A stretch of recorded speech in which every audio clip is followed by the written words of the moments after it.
War అకాడమీకి స్వాగతం. మీరు పోటీ పరీక్షలకు సిద్ధమవుతున్నట్లయితే ఈ వీడియో తప్పక చూడాల్సిందే. ఈనాటి చర్చలో నేను యూపీఎస్సీ, ఏపీపీఎస్సీ మరియు టీజీపీఎస్సీ పరీక్షలలో పదే పదే అడిగే 20 అత్యంత ముఖ్యమైన Indian polity PYQs, MCQs cover చేయబోతున్నాను. అద్భుతం. మరి ఏమాత్రం ఆలస్యం చేయకుండా మొదలుపెట్టేద్దామా? ఖచ్చితంగా. ముందుగా క్వశ్చన్ 291 చూద్దాం. పంచాయతీల 11వ షెడ్యూల్కు సంబంధించిన విధులు ఏవి? ఇక్కడ కొన్ని స్టేట్మెంట్స్ ఉన్నాయి. ఏ చిన్న తరహా పరిశ్రమలు, బి గ్రంథాలయాలు, సి క్యాటిల్ పాండ్స్ అంటే పశువుల దొడ్లు లేదా జంతువులపై క్రూరత్వ నివారణ, డి వృత్తి విద్యా శిక్షణ, ఈ పశు సంవర్ధక శాఖ. ఓకే, ఇవి స్టేట్మెంట్స్. మరి ఆప్షన్స్ ఏంటి?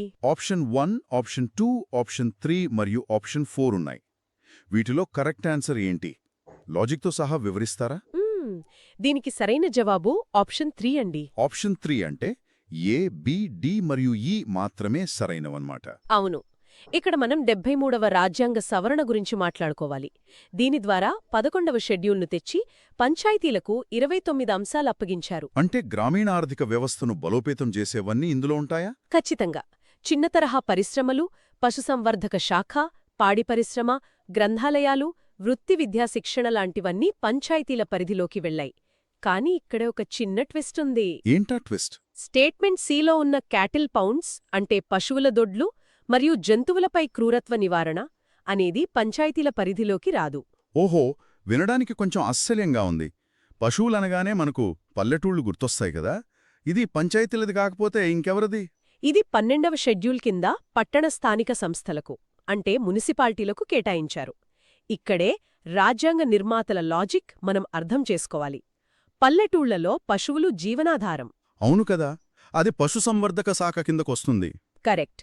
కాని పట్టణాల్లో వీధి కుక్కల బెడద, జంతువుల క్రూరత్వ నివారణ, రోడ్లపై తిరిగే పశువులను నియంత్రించి ట్రాఫిక్కు అంతరాయం కలగకుండా చూసుకోవడం ఇవన్నీ అర్బన్ ప్లానింగ్కు సంబంధించిన అంశాలు.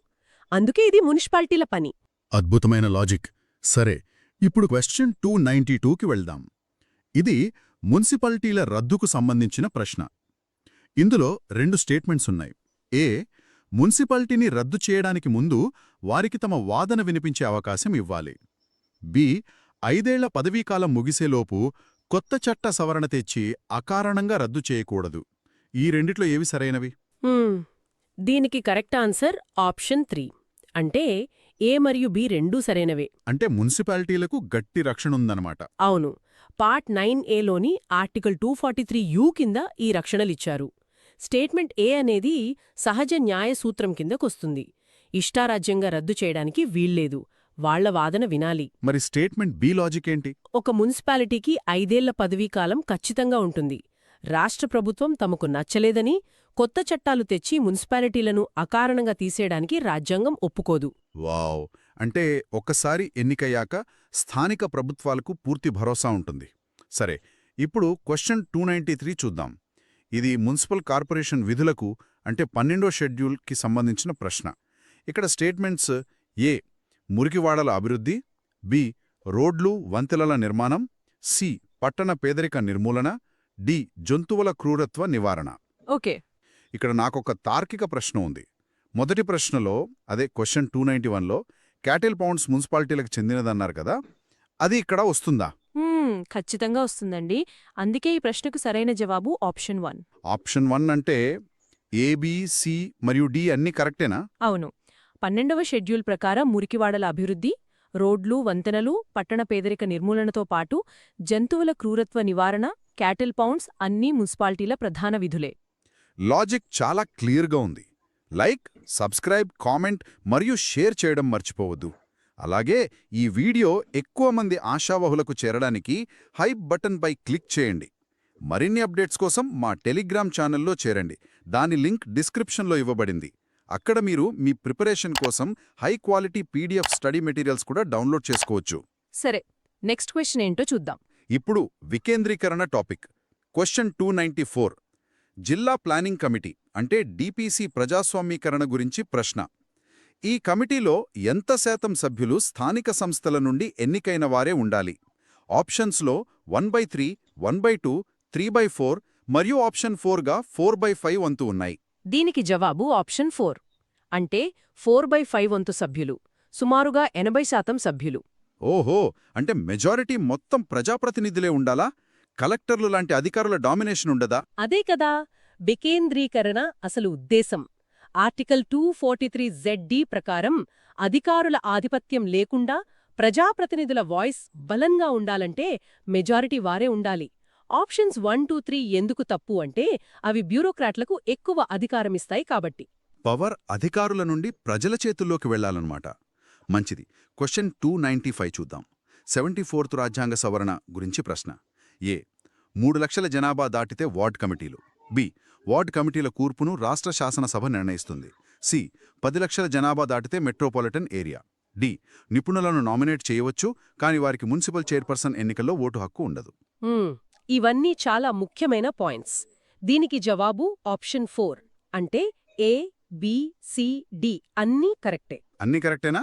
అయితే ఈ నామినేటెడ్ సభ్యులకు ఓటు హక్కు ఎందుకివ్వరు? ఇక్కడే అసలు రాజకీయం ఉంది. ఒకవేళ వారికి ఓటు హక్కు ఇస్తే రాష్ట్ర ప్రభుత్వాలు తమకు కావాల్సిన వాళ్లను నామినేట్ చేస్తాయి. దాని ద్వారా దొడ్డిదారిన స్థానిక సంస్థల పీఠాలను కైవసం చేసుకునే ప్రమాదముంది కదా. అందుకే వాళ్లకు మీటింగ్స్లో సలహాలిచ్చే పవరుంటుంది కానీ ఓటు వేసే హక్కు ఉండదు. చాలా పక్కాగా ప్లాన్ చేశారు రాజ్యాంగ నిర్మాతలు. సరే, ఇప్పుడు ఎలక్షన్స్ గురించి మాట్లాడుకుందాం. క్వశ్చన్ 296 ఈవీఎంలలో నోటా గురించిన ప్రశ్న. Statement A B PG1 Reddy committee నోటాని సూచించింది. బి 2013లో PUCL వేసిన ప్రజాప్రయోజన వ్యాజ్యం ఆధారంగా నోటా వచ్చింది. సి సుప్రీంకోర్టు దీనిని నెగటివ్ ఓట్ హక్కుగా గుర్తించింది. దీనికి జవాబు ఆప్షన్ 4 అండి. అంటే బి మరియు సి మాత్రమే సరైనవి. అంటే జీవన్ రెడ్డి కమిటీ నోటాని సూచించలేదా? లేదు. చాలామంది ఏదో కమిటీ సిఫార్సు చేస్తే నోటా వచ్చింది అనుకుంటారు కానీ ఏ తప్పు. ఇది పూర్తిగా 2013 PUCL వేసిన పిల్ వల్లే వచ్చింది. కోర్టు దీనిని వాక్ స్వేచ్ఛలో అంతర్భాగంగా గుర్తించింది. ఒక పిటిషన్ వల్ల మన ప్రజాస్వామ్య విధానమే మారిపోయిందన్నమాట. ఇక క్వశ్చన్ 297కి వద్దాం. మోడల్ కోడ్ ఆఫ్ కండక్ట్ అంటే MCC కింద మంత్రులపై ఉండే పరిమితుల గురించి ప్రశ్న. ఏ ఆర్థిక గ్రాంట్లు ప్రకటించకూడదు. బి శంకుస్థాపనలు చేయకూడదు. సి రోడ్లు వేస్తామని వాగ్దానం చేయకూడదు.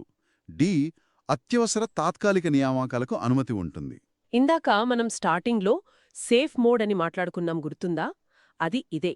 దీనికి జవాబు ఆప్షన్ 1 అంటే ఏ, బి మరియు సి మాత్రమే కరెక్ట్. అంటే ఆప్షన్ డి తప్పు అంటారా?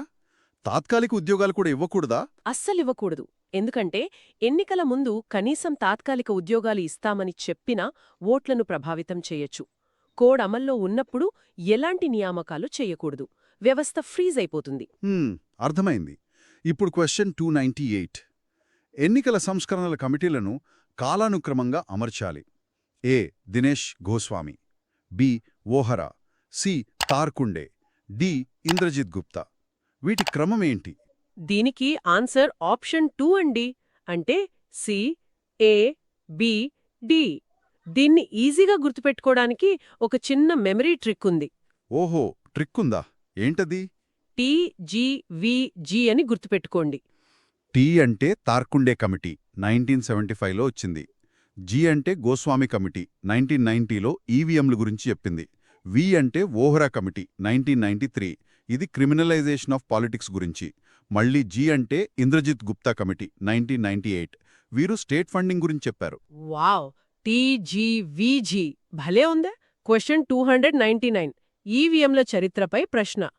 ఏ 1977లో తొలిసారి ఈవీఎం ఆలోచన వచ్చింది. బి వీటిని సీమెట్ డెవలప్ చేసింది. సి 1982 కేరళలో పైలట్ బేసిస్గా వాడారు.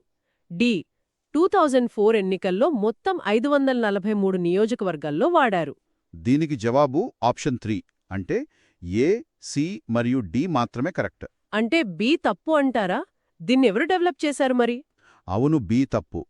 సీమెట్ కాదు, దీన్ని డెవలప్ చేసింది మన ప్రభుత్వ రంగ సంస్థలైన ఈసీఐఎల్ మరియు బీఈఎల్.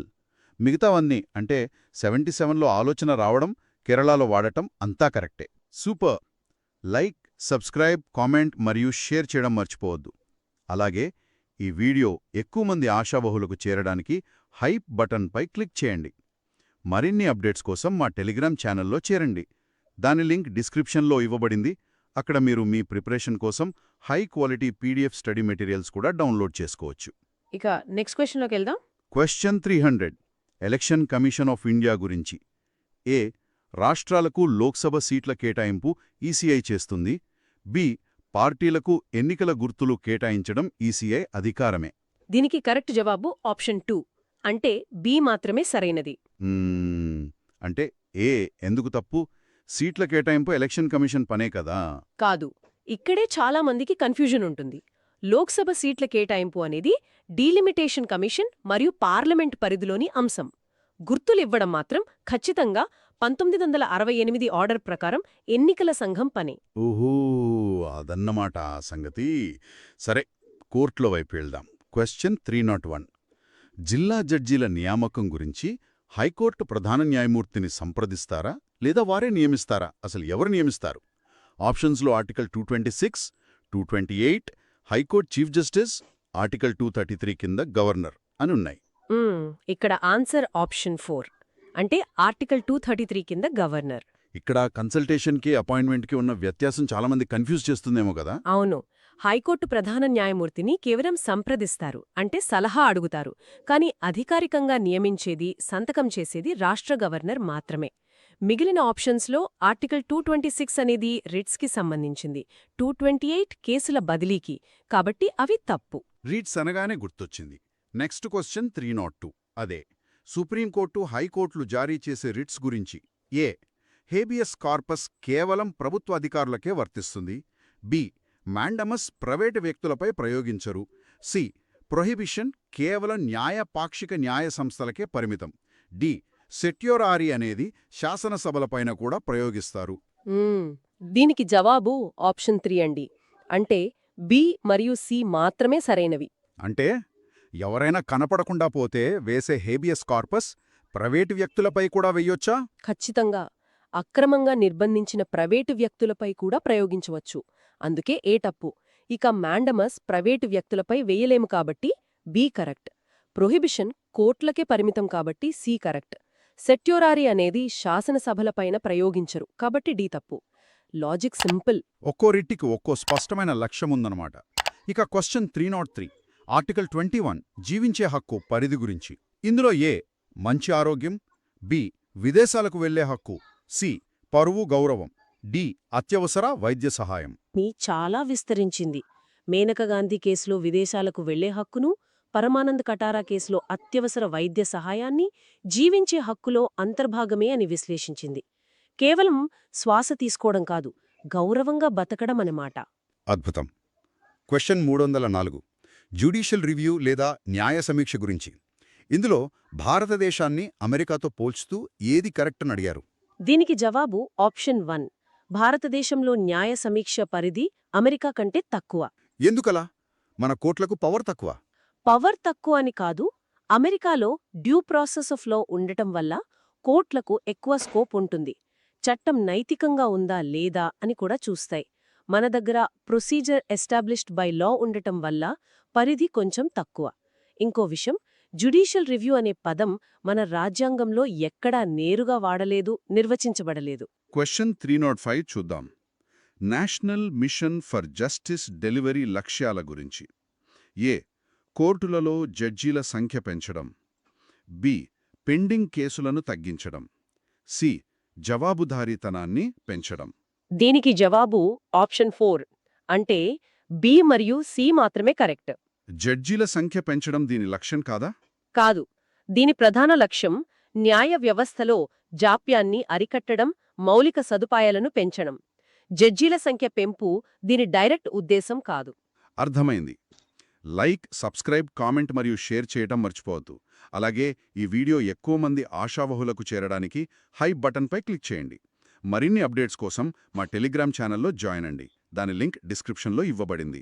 అక్కడ మీరు మీ ప్రిపరేషన్ కోసం high quality PDF study materials కూడా డౌన్లోడ్ చేసుకోవచ్చు. ఇప్పుడు జాతీయ కమిషన్ల గురించి చూద్దామా? ఖచ్చితంగా.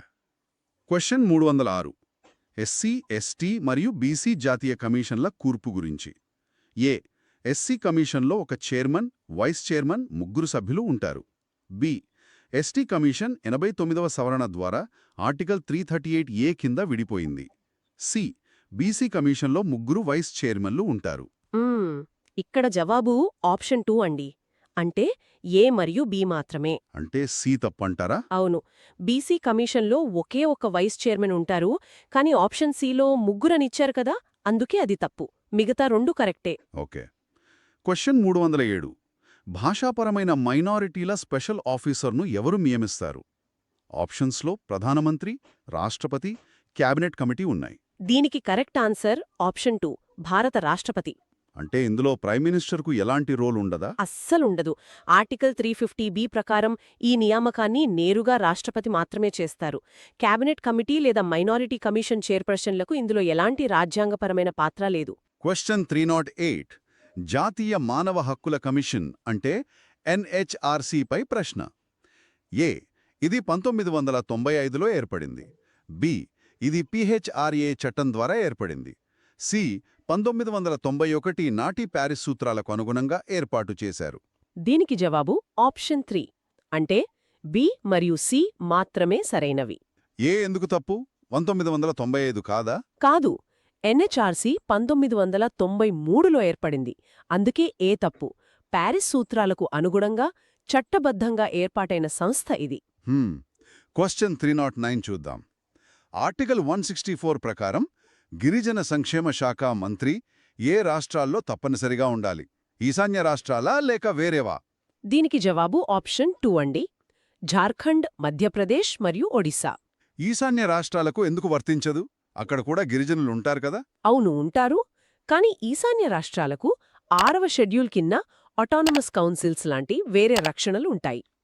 ఆర్టికల్ 164(1) ఈ 3 రాష్ట్రాలను మాత్రమే స్పష్టంగా పేర్కొంటుంది. Wonderful explanation. Like, subscribe, comment మరియు షేర్ చేయడం మర్చిపోవద్దు. అలాగే ఈ వీడియో ఎక్కువ మంది ఆశావహులకు చేరడానికి హైప్ బటన్పై క్లిక్ చేయండి. మరిన్ని అప్డేట్స్ కోసం మా టెలిగ్రామ్ ఛానల్లో చేరండి. దాని లింక్ డిస్క్రిప్షన్లో ఇవ్వబడింది. అక్కడ మీరు మీ ప్రిపరేషన్ కోసం high quality PDF study materials కూడా డౌన్లోడ్ చేసుకోవచ్చు. సరే, లాస్ట్ క్వశ్చన్ చూద్దామా? క్వశ్చన్ 310. ఈడబ్ల్యూఎస్ అంటే ఆర్థికంగా వెనుకబడిన వర్గాలకు రిజర్వేషన్ కల్పించిన 103వ రాజ్యాంగ సవరణ ఏ ఆర్టికల్స్ను సవరించింది? ఇక్కడ ఒక హింట్ ఇస్తున్నాను. రిజర్వేషన్ అనగానే మనకు సమానత్వ హక్కు గుర్తొస్తోంది. దానికి సంబంధించిన ఆర్టికల్స్ ఏమై ఉంటాయి? మంచి హింట్. దీనికి జవాబు ఆప్షన్ 2, అంటే ఆర్టికల్స్ 15 మరియు 16. ఆర్టికల్ 1920 కాదా? కాదు, ఆర్టికల్ 15 వివక్షను అడ్డుకుంటుంది. దానికి 15(6)ను చేర్చి విద్యాసంస్థల్లో ప్రవేశాలకు రిజర్వేషన్ ఇచ్చారు. అలాగే ప్రభుత్వ ఉద్యోగాల కోసం ఆర్టికల్ 16(6)ను రాజ్యాంగంలో చేర్చారు. అంటరానితనం రద్దు చేసే 17 గాని, స్వేచ్ఛా హక్కులిచ్చే 19 కానీ రిజర్వేషన్తో సంబంధం లేని ఆర్టికల్స్. అంటే విద్యా, ఉద్యోగాల్లో ఆర్థిక వెనుకబాటుతనాన్ని గుర్తించారన్నమాట. పంచాయతీ విధులతో మొదలుపెట్టి ఈవీఎంల చరిత్ర గుండా ప్రయాణించి సుప్రీంకోర్టు రిట్స్ వరకు 20 ప్రశ్నల ద్వారా భారత రాజకీయ వ్యవస్థ లోతుల్ని అద్భుతంగా డీకోడ్ చేశాం కదా? అవును, ఈ చర్చ ద్వారా చాలా విషయాలు కవర్ చేశాం. రాజ్యాంగమనేది కేవలం నియమాల పుస్తకం కాదని, అదొక దేశం ఎలా నడవాలో నిర్ణయించే ఆపరేటింగ్ సిస్టమ్ అని ఈరోజు విశ్లేషణ ద్వారా చాలా స్పష్టంగా అర్థమైంది. నిజమే. అయితే మనం ఈరోజు రిజర్వేషన్ల గురించి, ఎన్నికల సంస్కరణల గురించి, స్థానిక సంస్థల స్వయం ప్రతిపత్తి గురించి ఎన్నో విషయాలు మాట్లాడుకున్నాం. కాగితాల మీద చట్టాలు అద్భుతంగా ఉన్నాయి, కాని ముగించే ముందు ఒక ప్రశ్న అడగాలనుకుంటున్నాను. అడగండి. మనం రాజ్యాంగంలో ఎన్నో సవరణలు తీసుకువస్తున్నాం, కాని చట్టాలు చేయడం ఒక ఎత్తు అయితే, క్షేత్రస్థాయిలో అధికార వికేంద్రీకరణ నిజంగా జరుగుతోందా? అట్టడుగు స్థాయికి న్యాయం అందుతోందా? ఈ ప్రశ్నకు సమాధానం వెతికే ప్రయత్నం చేయండి. ఇది మీ ప్రిపరేషన్కు ఖచ్చితంగా కొత్త దృక్కోణాన్ని ఇస్తుంది. ఆలోచించండి.